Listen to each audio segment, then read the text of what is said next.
existe toujours, mais qui, vous l'avez remarqué, a disparu des gros titres des journaux télévisés, alors que ces dernières semaines, il y a eu des émeutes à Vitry-le-François, à Meaux, il y a eu des morts dans des règlements de compte dans un certain nombre de quartiers, il y a eu des lycéens agressés au Champ de Mars à Paris alors qu'ils fêtaient le bac, il y a eu des affrontements communautaires en plein Paris. Voilà la situation qui existe toujours dans notre pays. Et évidemment, vous avez bien compris que c'est l'ancien ministre de l'Intérieur qui est responsable de cet état de fait, qui est responsable d'avoir aussi mis le feu aux poudres par une escalade verbale et le vocabulaire qu'il avait utilisé. Nicolas Sarkozy ne veut pas débarrasser la société française de la violence. Il ne veut pas débarrasser la société française de la violence parce qu'il a besoin du désordre. Et il a besoin de la peur.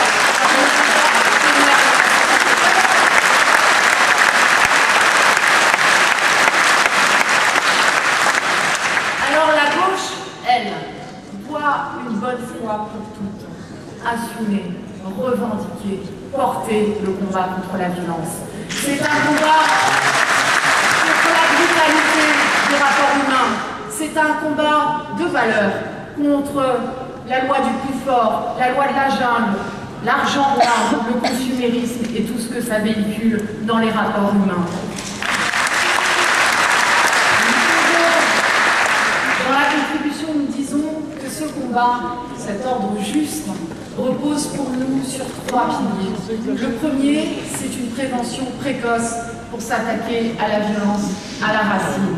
Le deuxième, c'est le retour d'une véritable police de quartier qui doit être au service des habitants et qui doit être une police au service de la politique du chiffre qui envenime les rapports entre ce qui doit être un service public et la population.